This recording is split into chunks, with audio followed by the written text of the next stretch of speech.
kept Shiva and Hanuman. Still, even I am discussing the congenital heart disease approach in newborn.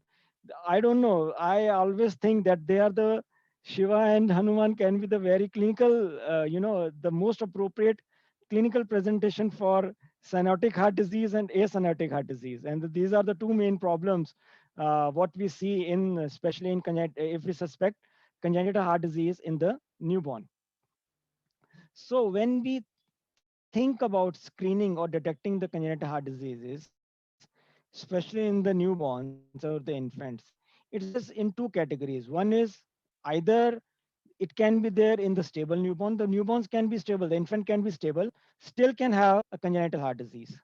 Okay, or these infants, they present very sick. So that's why, especially in many of the Western countries, in European countries, now this is a dictum and it is a guideline to screen all the infants at 24 to 48 hours after birth by SpO2. So this is SpO2 screening of the infant for the congenital heart disease. Or sometimes they are not sick at presentation, but they are only cyanotic. We will discuss how to approach these infants, but this is one. The other side is the infants are very sick. Their SpO2s are low. They present with the shock. They present with the distress. And then in those babies, differentials, we have to rule out our congenital heart disease. So first thing is it can be there in the stable infants, newborns, or it can be in the sick newborns. So just a touch, because this is very important when we approach, whenever we talk about approach in ruling out congenital heart diseases. So your infants, all infants who are even well in room air, especially this is as per the guidelines for the Western and the advised guidelines by many of the organizations in the world. They are in room air and the age is more than 24 to 48 hours, or sometimes before 24 hours you screen them if you are planning to discharge these newborns home. So pulse ox we have to see check on the right hand, that is preductal, and on any that is postductal. What is preductal and postductal? We will talk about that. So this is our first measurement. The infant fails if the SpO2 is less than 90% in either right hand or any of the foot. That is either in preductal or postductal. If SpO2 is less than 90%, the infant fails the test. So immediately that infant, newborn has to be screened by an echo. Other segment is if the SpO2 is between 90 to 94% in any of that right hand or foot, that is preductal or postductal, or the difference between preductal and postductal is more than 3%. That is important. So then we have to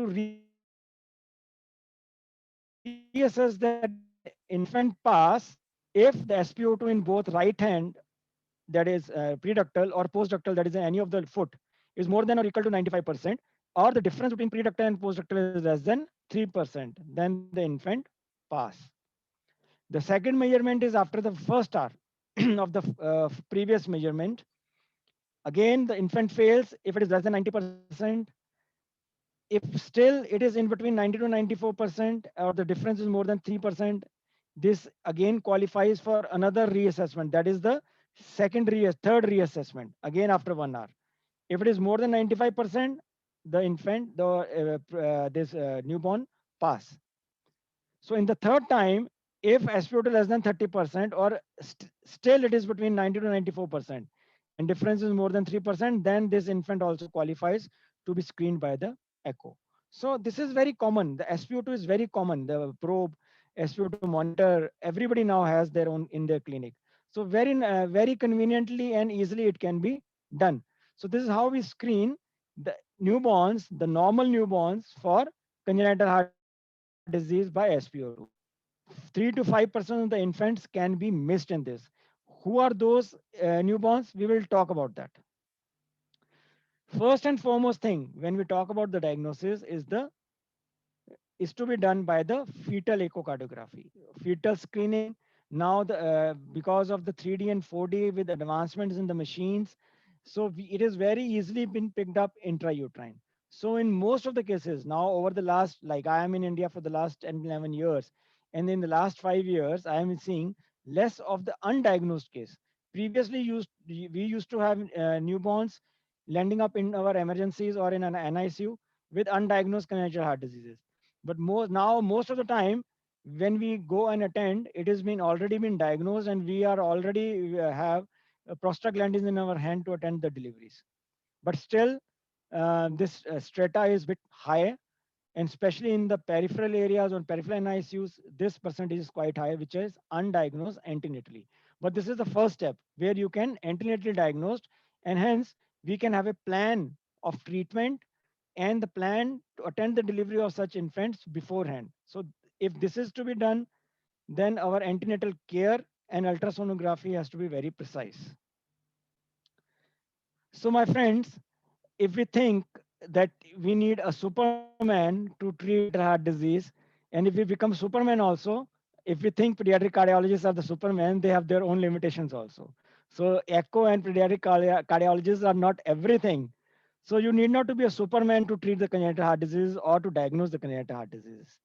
So just stick to the basics, clinicals, so that it is more than sufficient to stabilize the baby and make the baby ready or in appropriate condition to be transferred to a appropriate center. So let's talk about one scenario. This is one term baby born to 30 years old preemie. The only positive history is the mother had 10 rupture of membrane 10 hours prior to the delivery, born by normal vaginal delivery, discharged on second day to home, came for a regular checkup on day 4 of life. Once or other time, most of us must have gone have this situation in our OPDs when some baby crash in your OPD while waiting for his or her turn. So this is where this used to be a very common scenario. Now it is less. I don't know your experience, but now my experience is now we are facing less of these kind of situations. Previously, it used to be once every month in our OPD. So with the history and complaint of not feeding well, lethargic, and less urine output. On examination, this baby was mottled, poor pulses, was cyanosed and gasping. So what you will do with this baby? If I give you the options, start station, look for the cause, send the baby to higher center without intervention. I think most of us will go for, irrespective of the cause, we'll have to start with the resuscitation. And this is the first and basic step for the treatment, irrespective of whatever may be the cause, respiratory, cardiac, sepsis. Just do not forget your ABCs, and in addition to that is your normothermia, that is your temperature and your sugars. ABC, sugars and temperature. Don't forget that, irrespective of the cause. So don't worry about the cause. So what may be the differential in these babies? The differentials may be the first and foremost, especially in India, it always stands first on the list. It's sepsis. Then it may be cardiac. It may be hypoglycemia because of the poor feeding, or the baby may had seizures, or rarely, sometimes the babies with metabolic disorders, they can present like this. So these are the few common causes for this. Whatever may be the thing, as I talked, that we have to stabilize this baby. Okay, so that is one thing. So now, what is the diagnostic approach? So my take still at present also will be, my diagnostic approach will be, we have to stick to our basics. We have to look for history very precisely, check for the vitals, appropriate vitals at the appropriate places. This is what I will stress upon again and again. Vitals are very important. They give us most of the diagnosis. Then proper examination, and then investigation. Yes, it has got, because of a definitive investigation that gives us the answer is echo. Yes, but we should not forget our basic investigations. So if we talk about history, the first and foremost thing for the newborns, they start with antenatal. Antenatal history is very important. Antenatal Dopplers, antenatal ultrasound if they are available. Perinatal history. We have to rule out, was there any issues while the birth, any birth asphyxia, especially the babies like this. They may present with seizures even after 3 or 4 days of birth. Then the feeding history, activity of the newborn, urine output, that tells the well-being of the newborn, and any abnormal movement. So that history is very important in these patients. The next thing is vitals. And when I talk about vitals, these 8 vitals are very important in any newborn, irrespective of any etiology. We should not be worried about etiology, because if we monitor these vitals, these 8 vitals, they slowly will rule out most of our differentials, and we will be having one or other diagnosis at end of this recording of the vitals. First is heart rate, other is SpO2. We will talk about a bit, one or two slides about regarding each of these vital: capillary refill time, body temperature, blood pressure, pulses, perfusion index. Now it is another vital in which is being now in there in our list, that gives us quite a good information regarding the tissue perfusion. And then the sugars. Sugars now in newborn is again a vital. It is not an investigation. So if I talk about heart rate, normal range, as most of us will be knowing, it is 120 to 180, but I take it from 100 to 180, because less than 100, then it is worrisome. 100 to 180, it's okay if your perfusion, everything is fine. The most important thing is the method. Best and foremost, now even the NRP has changed many of the methods, how to you record your heart rate. Best method is your ECG chest leads. If it is not there, then then by auscultation, at least count for 1 minute. Then you even have the pulse oximeters. You can apply the put the probe of the pulse oximeter on the hand of the baby and get the heart rate. But especially in the sick newborns, never try to calculate the heart rate by palpating the pulses. It is very difficult in the newborns. So most reliable method, as I told you, was ECG. These babies, they present, they may present with arrhythmias, but arrhythmias are very uncommon and very rare in the newborns. This is just I'm just trying to show you the monitor of the ECG. This is a sinus rhythm. Okay. Then if we talk about bradycardia, mostly it is less than 100. But if your perfusion, everything is poor, and your heart rate is not persistently low than 60, then it's rarely because of arrhythmias. But most commonly, if it is less than 60 or around 60, it is heart block. Second, baby is born to the SLE mother, or very rarely you will have infants with VTAC. But most common cause for the VTACs will be dyslactoitemia. Okay, so if it is less than 60 or persistently bradycardia, the concerns only will be if your tissue perfusion is bad, your lactates are high. If it is tachycardia, okay, the most common tachyarrhythmia that newborns present with is the SVT, okay, supraventricular tachycardias. So if I talk about pertaining like SVTs or arrhythmias presenting in congenital heart diseases, common is the Epstein anomaly, or if you have congenital restricted endocardial diseases, which are very uncommon, very uncommon. So that's how you differentiate various diagnoses in the newborns just by seeing and counting the heart rate. So that is how the heart rate is important. If I talk about SpO2, we always talk nowadays. You must be listening to all the presentations. Most everybody will be talking about preductal and postductal. Preductal is SpO2 in your right hand, and postductal is any of your lower limb, not the left limb.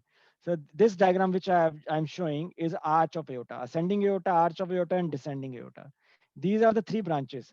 Your first branch, it supplies your right hand.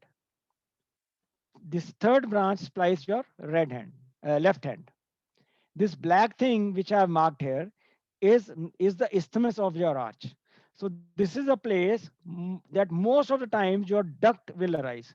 Why we talk about preductal and postductal is because if you have any of the lesions like coarctation of aorta or any of the lesions which is duct dependent, okay, then the SpO2 you will monitor here will be the blood bypass. I will show you the diagram. So if we talk about left hand to be postductal, it is only in 4% of the world population. In rest of the 96-95% population, it is preductal only. But we don't know in which of the population it will be postductal. So that's why we always take preductal as right hand and postductal is always the lower limbs. Okay, so that is what we mean by preductal and postductal. So in this diagram, you can see this is your pulmonary artery, this is your aorta, and this is your PDA. So this is a place. The if you calculate your monitor your SpO2 before this, before where the duct joins your aorta, it is preductal, and rest part is postductal. This is your left hand. In 4% population only it is postductal, otherwise it is preductal. So if you do the pulse ox monitoring here in lower limb, it is postductal. In here right hand, it will be preductal. So this is preductal and postductal. So this is what has been used in your congenital heart disease screening by SpO2, and it is significant if your pre and postductal SpO2 difference is more than 5%. In screening, we have taken 3%, but in actual, it is if significant if it is more than 5%. The next thing, when we talk about this SpO2s and oxygenation in the blood, the another thing which helps us in narrowing our diagnosis is hyperoxia test. This is also has been talked whenever the issue of PPHN or cyanotic congenital heart disease comes into play. So what is hyperoxia test? The one thing is we have to give to these babies 100% oxygen, whether invasive or non-invasive. So if we give 100% oxygen for around 10 minutes, so these are the four options. If I give you what you need to see, you have to get the ABG done in right hand, that is preductal. Get the ABG in the right foot, it is postductal. Get the ABG in left hand, 95% it is preductal, but in 5% it may be postductal. Or you need to check the SpO2 in the right hand. So my friends, the thing is, postductal is gone. It has to be preductal. But then our next thing is, should we monitor it, the hyperoxia test based on SpO2 or PaO2 in the ABG?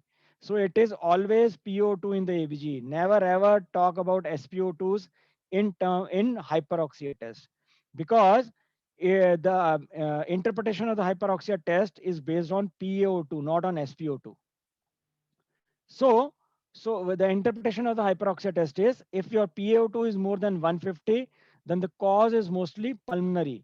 That some pulmonary pathology is there, parenchyma, pulmonary lungs parenchyma is involved, and hence the baby which is presenting in cyanosis or distress, it is mostly secondary to lung disease.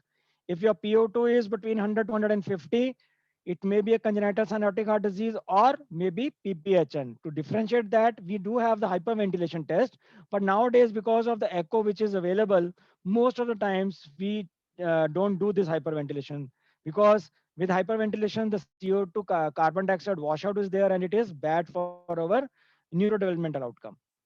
And third thing is if your PO2 is less than 100, then most likely it is cyanotic congenital heart disease, but sometimes very severe PPHN may present, but most of the times it is cyanotic congenital heart disease. So when I was talking about vitals, I did talk about heart rate. I did talk about pre and postductal SpO2s. The next thing I will show you is the videos which will cover this CFT, your blood pressure and pulses. So the CFT is another very important parameter to tell you the well-being of the baby. The normal value is 3 seconds and less. Where it is to be done, how it is to be done, I will show you in the video. Then you have temperature, core and peripheral temperature difference. If it is more than 1 degree Celsius, again it becomes significant because that shows early signs of the shock. Whenever we talk about blood pressure, it is either by non-invasive or invasive.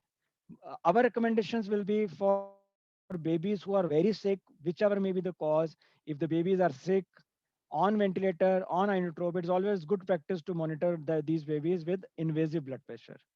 With non-invasive, we have to do, then it has to be a proper cuff size at the proper place. And again, it has to be in all the four limbs. We should always make a habit of doing blood pressure in all the four limbs in the newborns. When we are talking about SpO2, always make a habit of doing SpO2 preductal and postductal. Whenever we are talking about pulses, how to palpate, where to palpate, I will show you in the video. But again, it has to be in the upper limb and lower limb. Never ever talk about only one limb's pulses. And the last thing which we have included is perfusion index. We'll talk about that because this is again a very simple parameter which is always there in front of you in your monitor screens on your pulse ox. But we tend to ignore that. This is something which is very easily available and gives a lot of information. So in this way, baby, we are just trying to, so CFT on the sternum, any area which is nearer to the heart, press for 3 seconds, 1 and 2 and 3 and count. The best place is sternum. Then for pulses, the brachial pulses and the femoral pulses. Whenever you are doing this, if you are getting palpated, always see the difference between upper and lower limb pulses. This is to rule out any obstructive lesion of the left side. So it can be a duct dependent lesion. When we talk about blood pressures, you will see many wrong things in this video also. Intentionally we have put just to bring out those points. As you can see, this SpO2 probe is applied on the right hand. Again, the BP is being monitored with SpO2 probe on. And as you can see, the size is pretty big here. You see, it should not be more than 2/3 of the arm length, upper arm length. And when we are doing it on the lower limb, it should not be in the calf. It has to be in the thigh again. It is to cover 2/3 of the length. It should not be small. It should not be. It should be appropriate for NIBP. So we did talk about CFT. We did talk about blood pressures upper in all the four limbs. We did show how to look for the pulses, brachial, and then femoral. These are the two main pulses we normally do in the newborns. So this is perfusion index. This is the monitor. Ignore everything. Just pay attention here. Whenever your SpO2s are being shown, you will see a pulsating line over here. Okay, that is your perfusion index. The normal value is more than zero point 0.6. But the only thing is, just one reading is not enough. You just have to see the trend. That gives you a good indicator. It is a good indicator for early or compensated shock. So basically it is nothing. It is showing that how much blood is being getting perfused into those tissues. So that shows you basically the cardiac output with each beat. So that is what is your perfusion index is. Dr. Mohit, there's a Yes. small requirement that can you speak slightly louder, sir? Okay. Okay. It is fine now. Yes, sir. It's fine. Okay. Thank you. So other thing is, when we have to, which newborns we have to evaluate for the screening of the congenital heart disease. So at birth, any newborn which is having persistent respiratory distress, persistent central cyanosis, central, not peripheral, especially in the newborns, especially in the winters, that may be because of the temperature. Then murmur. We always talk about murmur. We give a lot of value to the murmur, but I tell you, this is the most vague sign of congenital heart diseases. It is the most unreliable and vague sign. It is an indication. It gives you the indication. Okay, this baby may need to be screened, but it is not the thing. And any infant whom you have done the SpO2 screening, if the infant fails, so that is again an important infant or newborn whom you need to screen for the congenital heart diseases. So let's talk about one scenario. So we will go through this scenario and we will see how we can even make diagnosis, narrow down our diagnosis without an echo also. So this is again a term baby, born to 22 years old, gravida 2 para 1 mother, born by LSCS, indication is fetal distress. So this newborn was discharged at third day of life, came up again at fifth day of life for a regular checkup. The baby was very active, but the pediatrician noticed a central cyanosis at the lips. Lips were blue. Okay. So how to approach these babies? Now this baby is, you can see he is very stable. Okay. But there is cyanosis. So when the vitals were being done, one thing, there was no murmur on auscultation. Heart rate was 126. SpO2, preductal on right hand was 83%, and postductal in the foot was 84%. So there is no much difference. Both were almost same. Respiratory rate was fine, no tachypnea. Temperature was okay. CFT was less than 3 seconds. Pulses in all the four limbs were well felt and equal. This was non-NIBP. 48 was systolic, diastolic 40, and mean of 42 in upper limb and lower limb. So there was no difference in the upper limb and lower limb blood pressures. Perfusion index was fine, zero point 0.9, RBS was good. So what it could be? So this baby is cyanotic, but very stable.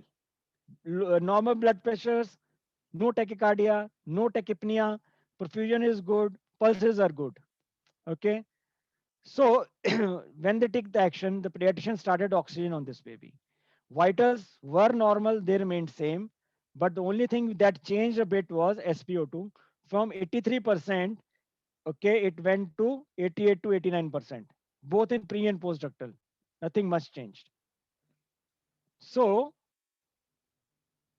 our differentials after seeing this baby's vitals and condition was that this baby is having mostly the congenital heart disease, CHD. Mostly the issue is cardiac, even though there was no murmur.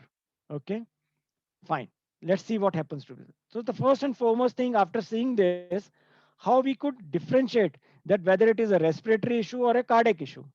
So if you want to differentiate the cause of cyanosis, whether it is respiratory or cardiac, this table gives you that idea.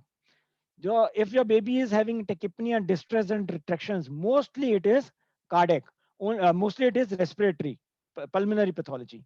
In very few cardiac pathologies, especially in cyanotic, like TAPVC or so, you will have baby having in distress. Okay, otherwise, in most of the cyanotic heart diseases, congenital heart diseases, if it is not obstructive or duct dependent, they are at peace and rest. Cyanosis improve on crying in respiratory pathology, it worsens in cardiac. An auscultation of chest, you may have the lung findings, crackles, or if you have pneumonia or something, you may or may not have murmur.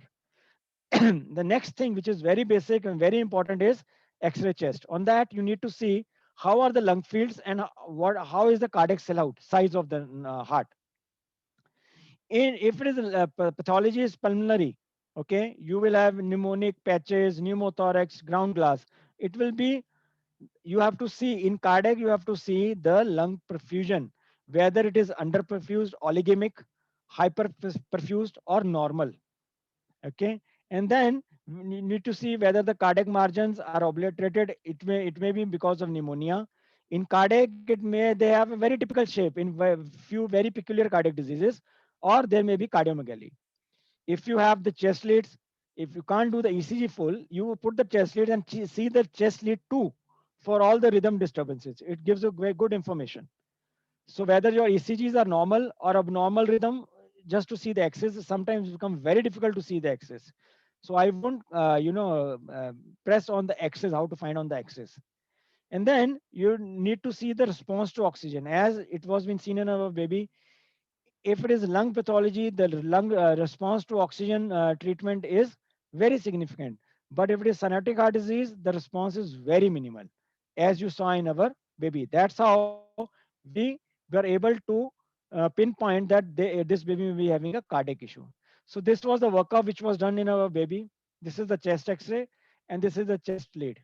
Okay, there was no arrhythmia, regular chest rhythm, and no any RVH or LVH kind of features are there.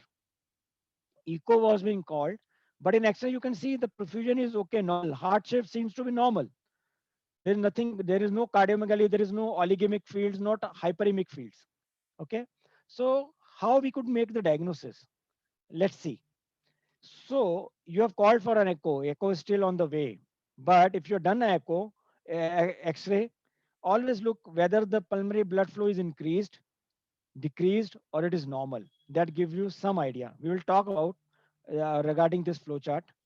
Then you have to see, next thing you have to see is your cardiac cell out, your cardiac outline, whether the heart size is normal, small, or large. Next thing is ECG leads. It is very difficult, as I told, like whether it is LVH, RVH, or normal, but it gives some idea. So let's see in our case what happens. In vitals and clinically, we have made a diagnosis of cyanotic heart disease. When we did an X-ray, there was normal pulmonary blood flow and normal cardiac cell out, as we could see in the X-ray. In ECG, there was no RVH or LVH kind of features. So with cyanosis, with these things, most likely it is a DTGA, and that too with some VSD, because there has to be some mixing, because the baby was very stable. If it is intact septum TGA, the baby would have been sick. So just on the basis of vitals, history, clinical presentation, X-ray chest, and chest leads, we were able to make a diagnosis that this baby may be a, even though I don't see any agon end appearance in the X-ray. I will show how it looks like. Even I'm not seeing, even then my differential diagnosis is this, mostly it is a DTG. Okay. So I just want to show you that in echo, how it looks like. If I ask for a DTG, everybody must be knowing that pulmonary artery from the left ventricle, aorta is from the right ventricle. So this is your left ventricle, this is your right ventricle. And from here, you see this vessel which is coming out, it is bifurcating like this. And you have another major vessel just on top. This is what we call as a double barrel view. Normally, these two vessels are at right angle to each other. And this is, you see in left ventricle, it is coming out, it's dividing into, this is your pulmonary artery. Okay. Normally, these two are at right angle to each other. If they are parallel to each other, this is in echo, this is an indication that this is a TGA. This is how your echo of TGA looks like. Okay. But without doing an echo, you can, as you can see, there was a VSD also. So for stable babies, it has to be some defect in the septum for the mixing of the blood to take place. So that is very important. So now you can see X-ray, you look for the pulmonary blood flow. If you have normal pulmonary blood flow, normal heart cell out, normal ECG with cyanosis, most likely it is DTG. And this is what I was talking about, this agon end appearance X-ray, like this, it looks like this. But it takes some time to develop. So if the baby presents on fourth day, you will not get a typical agon end appearance in the X-ray. It takes few months or weeks to develop this kind of picture. So if you get an infant with 3, 4, 5 months old, only then you will be able to see appreciate such an X-ray. Otherwise, you won't appreciate that. Suppose in X-ray, if you have increased pulmonary blood flow, in which all conditions it happens? It happens in infants where there is overflow from some shunts. Okay, and then you see the heart size. If your heart size is small, on ECG, if the right chambers are predominant, RV and RVH, like RV is bigger, your right-sided leads, right axis deviation is there, then it is TAPVC. Okay, this snowman appearance is very typical, but again it happens in babies later age, not in very early age.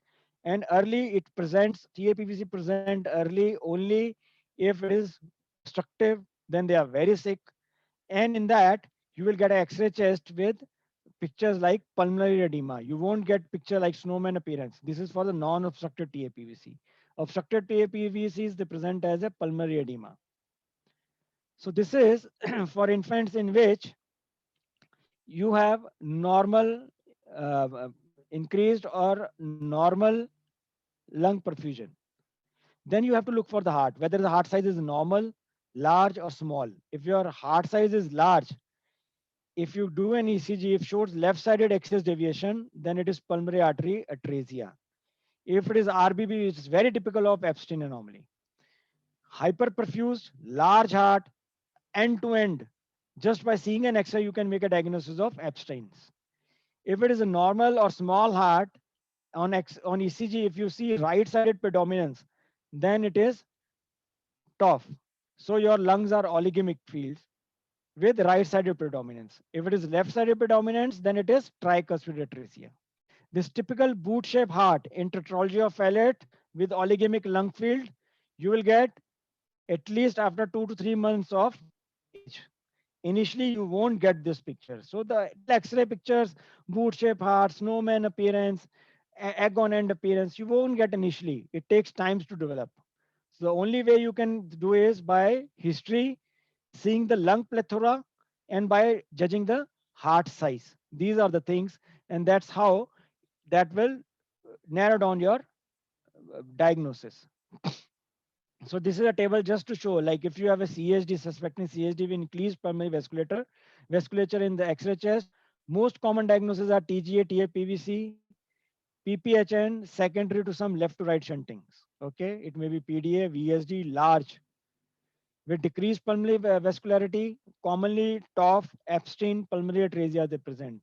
This is nice. There is a nice chapter of approach given in this practical neonatology second edition by Indian Journal of Pediatrics. So another thing is timing. We can judge the lesion just by seeing the timing when they present.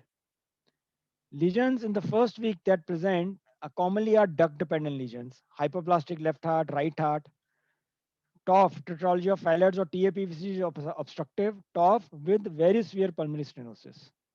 In second wave, large VSDs, hypoplastic left heart, again, it is a duct-dependent lesion, and very severe critical coarctation of aortas can present.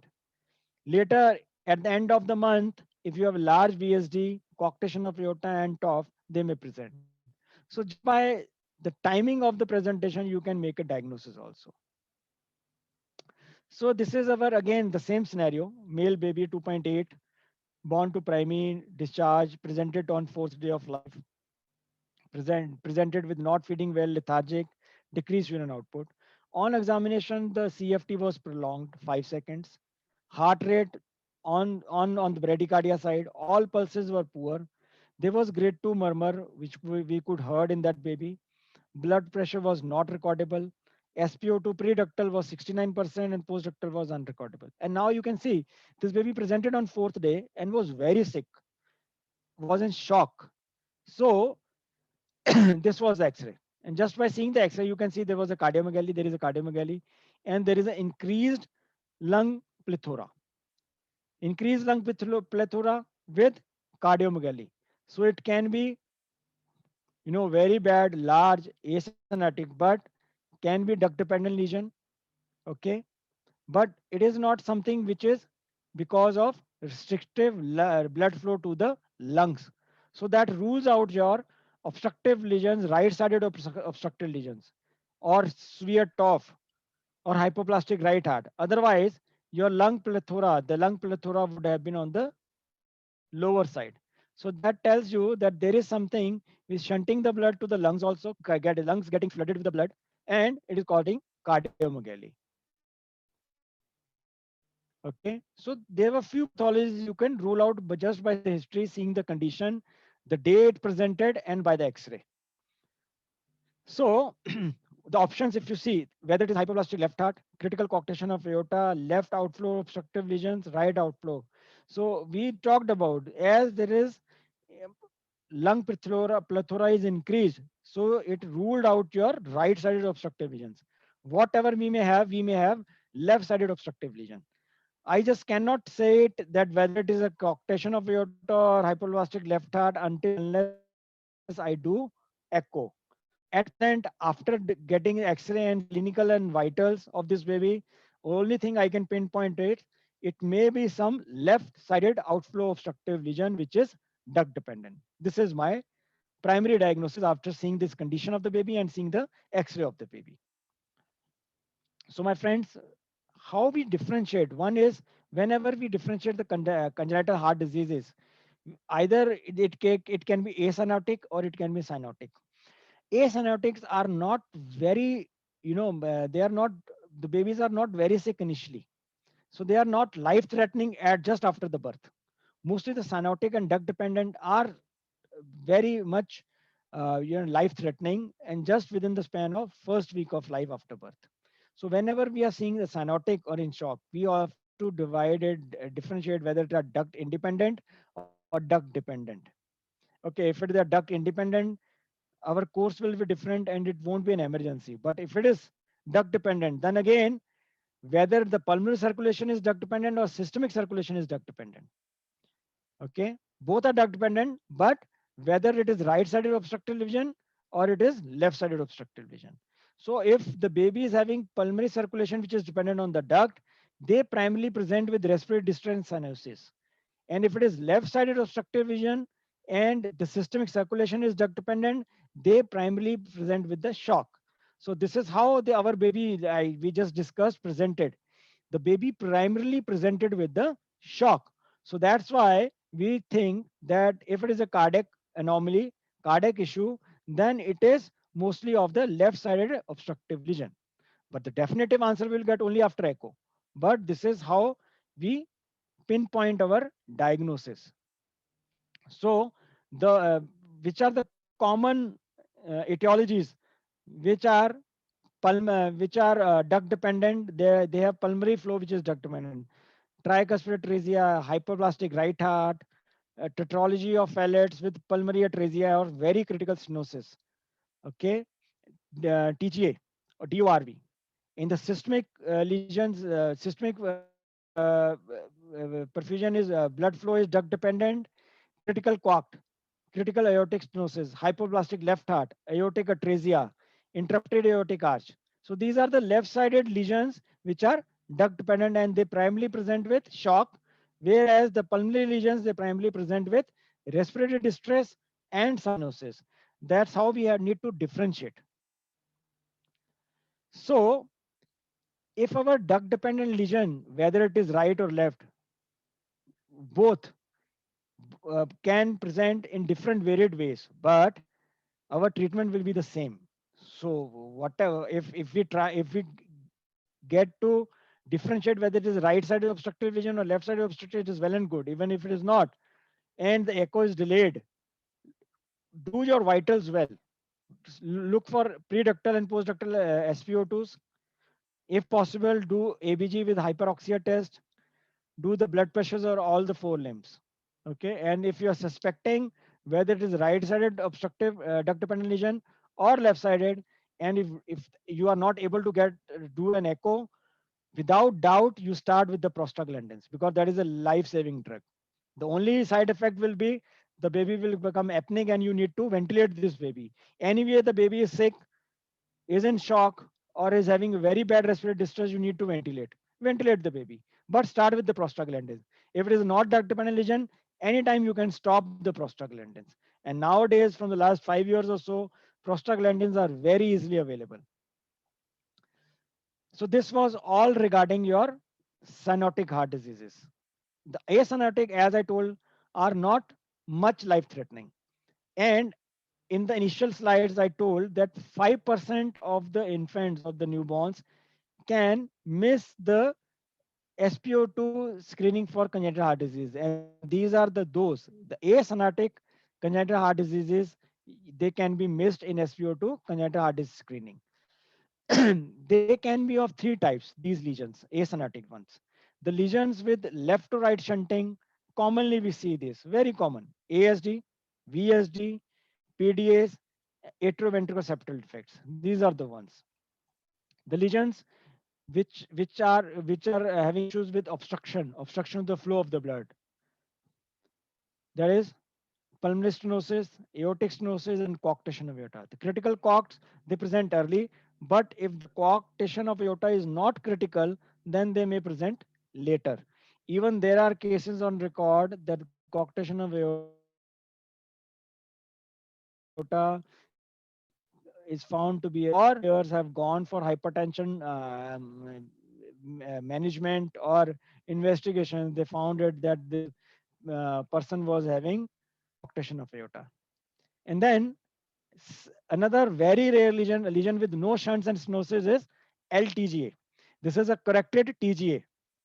Okay, I won't go into detail, but this is interesting etiology that nature has corrected your TGA, transfusion of great arteries, by itself.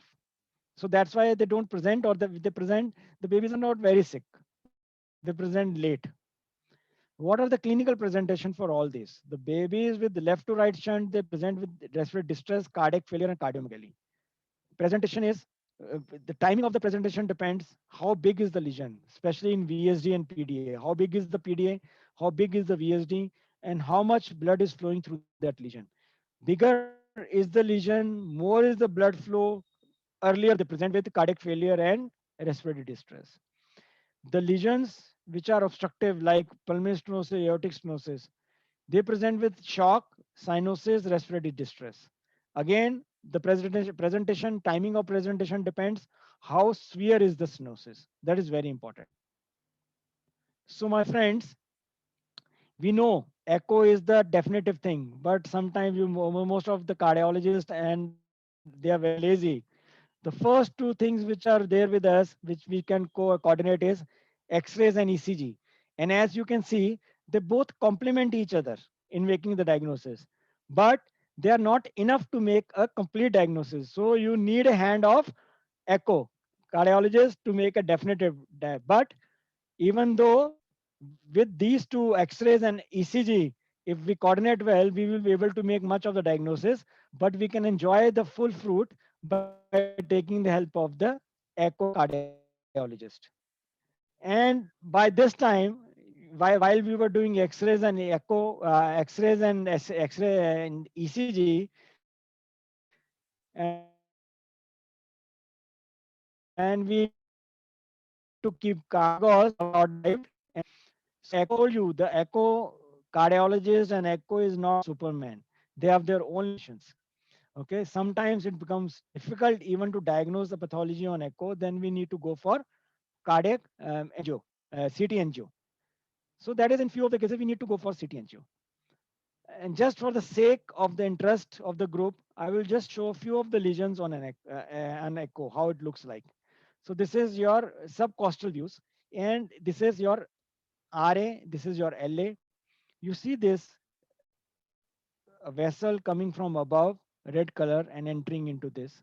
So this is your confluent abnormal vessel formed by confluence of four pulmonary veins, and those pulmonary confluent vein is coming and entering into your RA.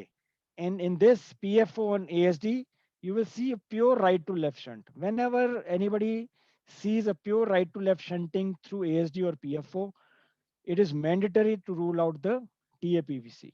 So this is a typical view of TAPVC. There are three different type of TAPVCs: intracardiac, infracardiac, supracardiac.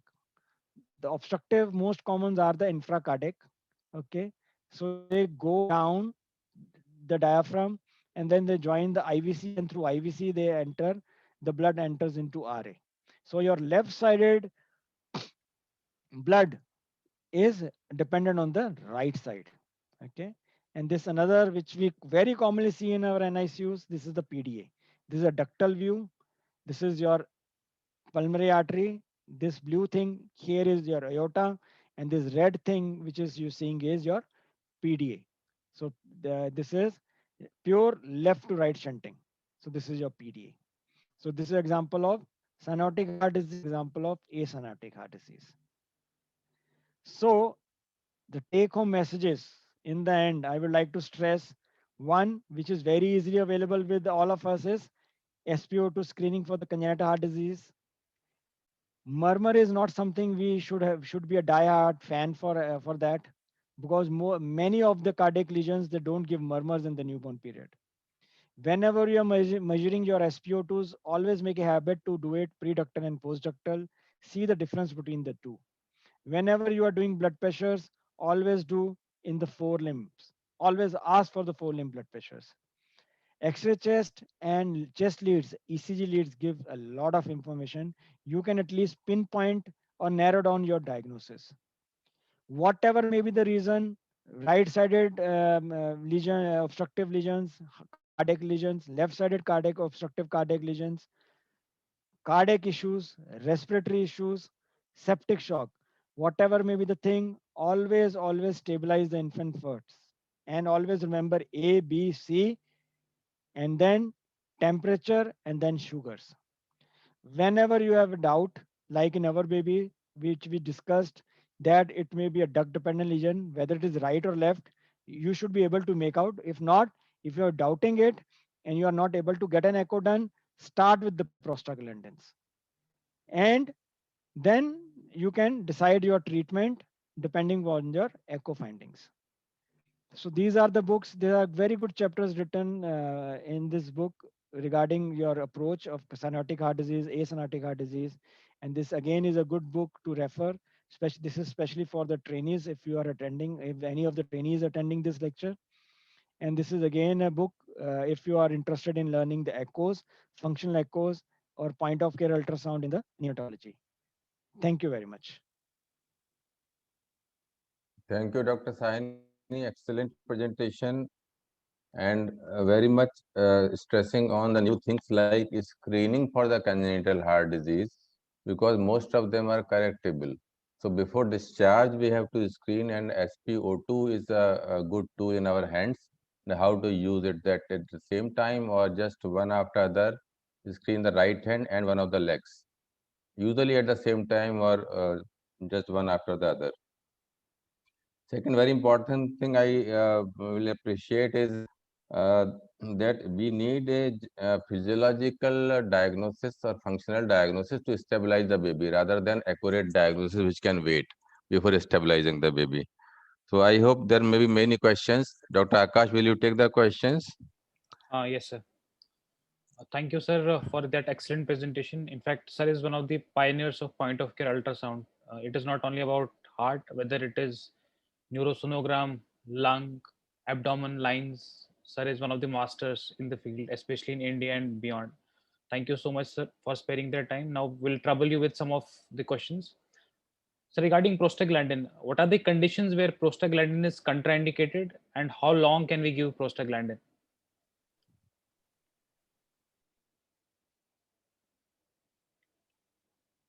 Sir, are you there?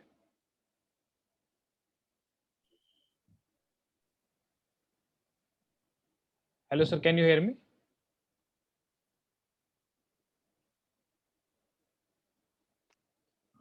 Dr. Mohit sir, question for Sorry. you. Yeah, I think, Yes, sir, yes, please. Sorry, मेरा connection चला गया था. I I lost my can, connection. no issues, sir. So the first question is regarding prostaglandin. What are the conditions in which prostaglandin is contraindicated and how long can we give prostaglandin infusion? So first thing is prostaglandin. If you ask, especially in babies with the severe diseases, the only contraindication, the disease which get worsens by prostaglandin is TAPVC, total enormous pulmonary venous return, and especially if it is obstructive. So one thing is, one, if you have suspected a duct dependent lesion, you have started prostaglandin, and suppose your baby worsens instead of improving, then most likely, but again, you can get a clinch of diagnosis by seeing an X-ray. On X-ray, if you're doubting it may be TAPVC and your baby has worsened after starting your prostaglandins, then you should stop, because in that case, it may be TAPVC. So that is one clinical and only very definite, commonly diagnosis in which the prostaglandins are contraindicated. But in rest of the things, you can continue till your echo is being done. And how long we need to do is, one thing is, we generally advise we need to stabilize the baby. And if it turns out to be a duct dependent lesion, then you need to give this prostaglandins to keep the duct open. Normally we advise not more than 5 to 7 days of life, because if that baby needs to go for a surgical intervention, the prostaglandin makes these tissues of the cardiac tissues friable, then your surgical outcomes are not good. So if you're starting prostaglandins, tend to get the baby operate within week of starting the prostaglandins. And what is the maximum dose we can give, sir? And is it mandatory to give only through central line or we can give it through peripheral line also? No, you can give through peripheral line. This is not mandatory to give central line. Because the osmolality and all those things are not, and even if it extravasates, it is not going to do anything with the tissue. So that is not, so we need not have a central line. Even from the peripheral line we can give. The maximum dose is, it all depends at how much the duct is being opened. Initially we start with a higher dose, with we start with zero point 0.5 to even to 1 or zero point 0.8 mics, we need to open the duct. Then we come down even to zero point 0.1 to 0 0.05 mics per kg per minute, to just to keep the duct open. Thank you, sir, for that But answer. max dose you can go is 0.8 to 1. So now Dr. Deepthi wants to ask how to make diagnosis of PPHN clinically and on echo, and how to comment on X-ray based whether it is a black PPHN or idiopathic PPHN. Yeah. So previously, if I start with the classification of this PPHN, initially by seeing an X-ray, we used to classify this as a white PPHN and black PPHN. Black PPHN, what we call is actual PPHN. Otherwise, PPHN is a misnomer. Normally, what we should use is pulmonary artery hypertension. If it is PPHN, means primary pulmonary artery hypertension, that is from initially from the in utero, if it is coming. So that is oligemic lung field. So what is happening is the lung flow is decreased because of the high pressures, And those high pressures are because of your constriction of your pulmonary vessels. So your lungs will be oligemic. So that is what we call as black PPHN. White PPHN are always secondary PPHN. The pulmonary artery hypertension secondary to some pathology, whether it is birth asphyxia, meconium aspirations, or pneumonia or RDS. So in that case, the primary pathology is lung, and secondary to that, the PPHN has occurred. So now regarding the diagnosis, in diagnosing, if I tell, first thing is non-echo wise. Non-echo wise, there will be a difference between preductal and post-ductal saturations. You check for the preductal and post-ductal. If the difference between preductal and post-ductal is more than 5 to 10%, then it goes in favor of, because the duct is open, and then the unmixed blood, mixed blood, the hypoxic blood is going downwards towards the foot. So that gives you clinch for the diagnosis of PPHN, number one. Number two, your hyperoxia test. Hyperoxia test, mm, if it is between 100 to 150, then it is confusing whether it is CHD or PPHN. To differentiate that, we used to do hyperventilation test. With hyperventilation, what happens? There is some pulmonary vasodilatation because of hypocarbia, and hence your PPHN improves. Your PaO2s will improve with hyperventilation, but in your cyanotic congenital heart disease, it will not improve. So again, it clinches the diagnosis of PPHN. But the definitive is by echo, that will tell you that there is no structural anomaly. So in that, in PPHN, your RA-RV will be dilated. You will have a TR jet. Your TR jet will be high. And then you have other. There are so many echo parameters on which we classify our PPHN as mild, moderate, severe. So in that, it will we will classify the PPHN. So Dr. Raghavendra wants to ask, is there any role of bosentan and INO in cyanotic heart disease?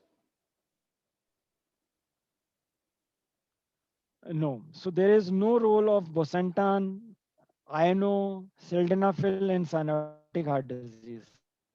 Cyanotic heart disease is a structural. They give you the DTG. So if you give, Doctor, are you able to hear? yes, sir. Dr. Suraj wants to ask, many a times the clinician, especially in So yes, sir. So you wanted to say something, sir.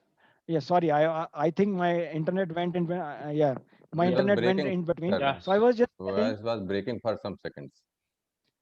Yes, sir. Please carry on, sir. Yeah. So as I was telling, so any of your if you have a structural issue, none of your medical treatment will take care of that. Only the surgical correction will take care of that, because in cyanotic heart disease there is mixing of blood happening in the cardiac itself. Okay, so that's how you are getting SpO2s low. So if you dilate your pulmonary arteries or pulmonary veins or whatever you dilate with the dilators, it will not make any difference, because it's an intracardiac mixing of the blood which is going on. So, Dr. Pragati wants to know, one of the common differential diagnosis of RDS is TAPVC. So how to differentiate between infracardiac TAPVC and severe RDS? So irrespective of any type of TAPVC, it may be cardiac, infracardiac or supracardiac. The only thing we need to, because if the TAPVCs are not obstructive, then the babies won't be sick. So most of the times, if it is preterm baby, the first dose of surfactant we give, because the X-ray in both obstructed TAPVC and RDS looks the same. Okay, so that's why many play. I have given many times. I have given. I must commit that I have given many times the first dose of surfactant to a preterm baby, and then I found that it was a obstructed TAPVC. So that is something which happens universally. But the dictum is, if you are going, if the baby is being treated and given surfactant and it is not relieved, planned the second dose of surfactant, make it a habit and dictum to get an echo done before giving the second dose of surfactant. That is one thing. If there it is not meconium aspiration syndrome or anything like that, and your baby X-ray, term baby X-ray is presenting as RDS, white, white out, then before giving or carrying the second dose of surfactant, make it a habit and dictum to get an echo done before giving the second dose of surfactant. That is one thing. If there it is not meconium aspiration syndrome or anything like that, and your baby X-ray, term baby X-ray is presenting as RDS, white out, then considering surfactant, get an echo. And if it is a obstructive TAPVC, it will present like a pulmonary edema picture. So your pulmonary edema picture in X-ray, X-ray will be different from your RDS picture. It will not be homogeneous. It will be inhomogeneous, like moth-eaten type of appearance in the X-ray.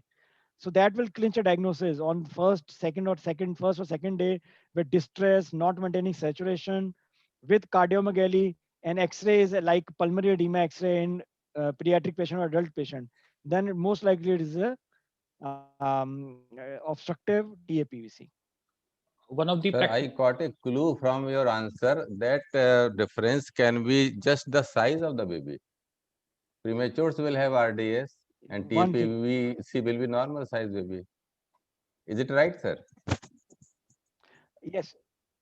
But the thing is, sir, many times we think that premature babies will not have cardiac diseases, but many times they do have. But the only thing is, if your term baby with no antenatal history or perinatal any issues, there is no birth asphyxia, there was no meconium aspiration, and the baby was born fine, and suddenly you have a picture of RDS at 38 weeks, and the mother is not diabetic. So your RDS is not getting explained by the normal causes, then you have to think about TAPC. But in preterm babies, RDS is very common. So normally what happens, we don't think laterally, and we don't think that maybe may have TAPVC, because clinically it is very difficult to differentiate in the first 2 or 3 days of life between RDS or TAPVC until unless you get a very specific X-ray picture of TAPVC. And that happens only in very badly obstructed TAPVCs. Otherwise, it will be ground white.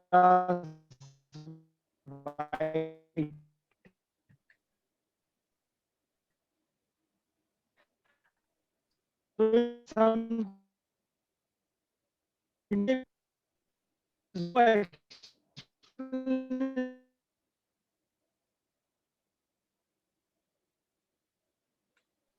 your voice is breaking, sir. Sorry हाँ वो बीच में चला गया था अभी आया ये थोड़ा बड़ा इशू आ रहा है So, no issue. ओके अभी आ रहा है Yes, sir. Are you Clear. Able to Yes, sir. Crystal clear. Okay okay I Another. hope I answered the TAPVC and RDS question. Yes, sir. It was answered, sir. We could hear that. So the next very practical question with this, very practical problem with this new classification of screening for CHDs. That suppose if a baby's prerectal saturation is 99 and postrectal is 96, although both are individually normal, but the difference is 3, more than 3. So does that qualify for a field test? No, because if both your saturations are more than 95%, if the difference is between less than 5%, then it does not qualify for your CHD screening field test. Thank you for that. Because for screening we have kept the difference of 3 only, but actual difference is 5 to 10. Okay. So we don't take it significant if it is more than 95 and difference is less than 5%. Thank you for that clarification, sir. Other common issues is majority of the times, especially in preterm babies with who have congenital heart disease, other than PDA, they receive paracetamol or brufen for closure of PDA. Later, when they are moved to tertiary care center, it is found that they have a congenital heart disease. In those babies, can we restart or start prostaglandin E1 infusion after they have received paracetamol for PDA closure? Very interesting question. Like, I have seen baby dying even in Australia, in Sydney, that without an echo, the PDA was suspected and clinically was suspected, and indomethacin was started. And actually, it came out to be a duct dependent lesion, and baby died. In all cases which have been reported regarding this. So that's why it is always advisable to get an echo done and rule out duct dependent lesion before closing PDA. Because if you have closed PDA with paracetamol, only in 10% of the patients you will be able to open the duct with prostaglandins. In 90% you will not be able to open the duct. And 90% of those babies, they will die. Until now, in reports, they have died in best of the centers. So it is They have best. to take the babies for ECMO or surgical intervention. So it is better to wait for PDA if you are not sure, because delaying a duct will not kill a baby. But if you are closing a PDA in otherwise baby who has critical congenital heart disease, he is likely to die. Yeah. Other important thing is babies who have TGA with mixing already, should we start prostaglandin even in those babies? No. So in the thing is, if the baby is like DTGA or TGS, if it's the intact septum, okay, so those babies will be sick, cyanotic and sick just within few hours of birth. So that will give you the tell us that is it's a TGA with intact septum. In that babies we need prostaglandin because we need some port for mixing. But if like the baby I discussed, the baby is cyanotic but very stable. Perfusion is good, pulses are good, lactates are good. So that shows that there is a natural defect is there which is causing this mixing. So VSD will be there. So in those, if you have adequate amount of ASD and VSD for mixing, in those baby you won't need prostaglandins. Only in babies with TGA with intact septum you will need prostaglandin. Or if your VSDs are very small or your TGA, ASD, VSD is very small, then you need this thing. So again, those babies will be sick. TGA babies, if the mixing is good, will not be sick. They will be cyanotic. If they are cyanotic and sick, that shows the mixing is not good. Good. Those babies are the candidate for the prostaglandins. Prostaglandin. Other Dr. Raghavendra wants to ask whether we can give prostaglandin E1 and furosemide for CSF management at same time, because in some books we read that this furosemide it inhibits the prostaglandin E1. Yeah, because the thing is, Lasix, the furosemide, it acts on the receptors in the duct. Prostaglandins also acts on the receptors in the duct. Overall, they act, but the sensitivity of the receptors is more in the duct, and they are counter to each other. What the prostaglandin acts to open the receptors. It acts on the receptors which keep the duct open. And furosemide, it has got like why we use, there is one very peculiar character of furosemide that we use this furosemide Lasix in CLD babies. And actually, how it is happening, why it is happening, it is acting as NaCid. It has got some action as NaCid. So your Lasix is also acting as a paracetamol or ibuprofen, which is closing your duct. But with higher doses, but your heart if it is failing with pulmonary edema, then you can use prostaglandin because with higher doses of you can use your Lasix because with higher doses of prostaglandin, the counter effect of Lasix will not be much. But again, you have to be cautious with this. Don't use much of furosemide. Dr. Tanvir wants to ask when do the pulmonary pressures normally fall in a term and preterm baby, and do acyanotic heart disease like VSD, ASD present in neonatal period in any condition? So your natural course of pulmonary pressures is like they remain high. That's why very typically your duct dependent lesions present from 4th day to 7 days of life because your natural course of pulmonary pressures coming down is by 3 to 4 days of life. This is how. But normally it takes 7 to 10 days to minimize to more than half. Whatever the pressures were there at birth, they minimize more than half by 7 to 10 days of life. But they start falling significantly after 4 days of life. That is a natural course of pulmonary pressures. And what was the other part? I forgot the question. Is there any condition among these three, like VSD or ASD, where they can present in neonatal period? So if it is only VSD or ASD, then it is very unlikely that they will present at the birth or within at least 4 to 6 weeks of life. That VSD has to be very big to present even after even 2 to 3 weeks of life also. It has to be very big. Uh, One of the practical questions for the clinicians is what should be the target hemoglobin level in these babies, and when should we start iron, and what dose of iron should we give, and how long? So the target hemoglobins, it all depends how sick is your baby because like in NICU also like in this in clinical practice guidelines also has been come up regarding the blood transfusions and all. So we all go by PCV or hemoglobin instead of hemoglobin. Some people follow, but most of the guidelines they talk about PCV. So your PCV hematocrit is to be kept, like, it all depends. If it is in the room air, if your hematocrit is more than 25 also, it is fine. And it also depends about the regarding gestation, preterm, term.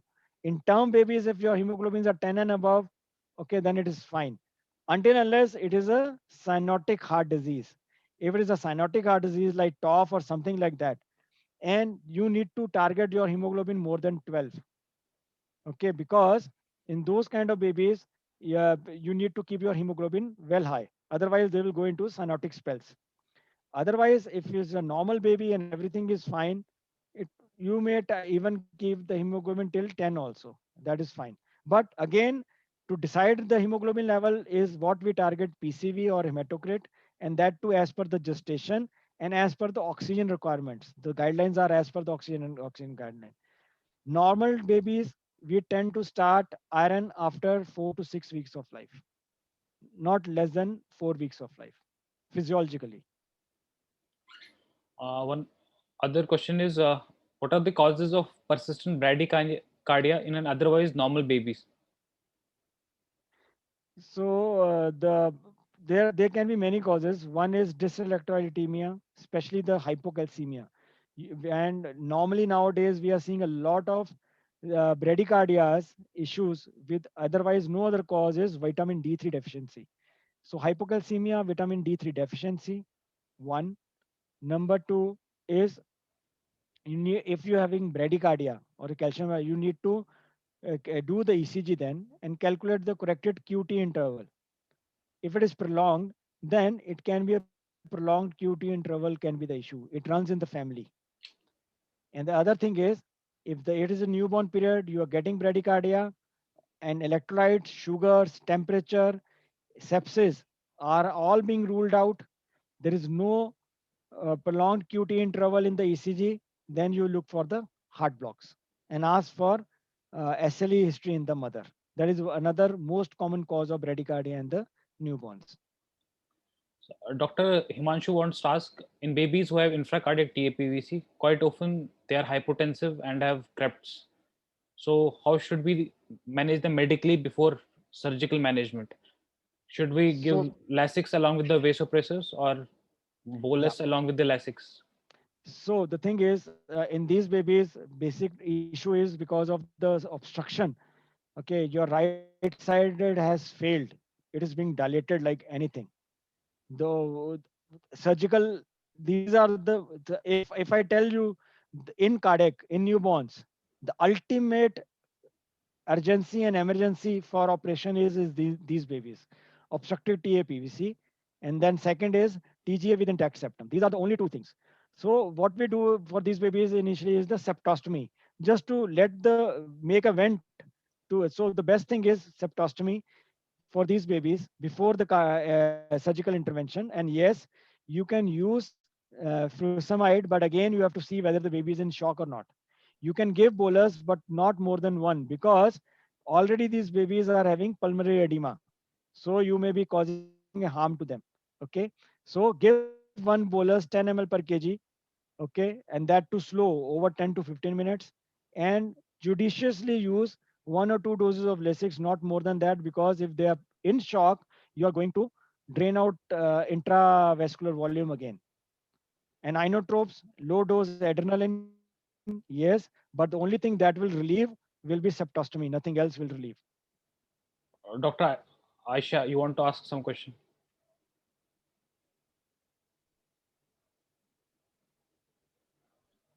So the next question is again from Dr. Raghavendra. He wants to ask, if a baby with cyanotic heart disease who was started on prostaglandin E1 develops increasing respiratory distress and tachycardia, how to differentiate CHF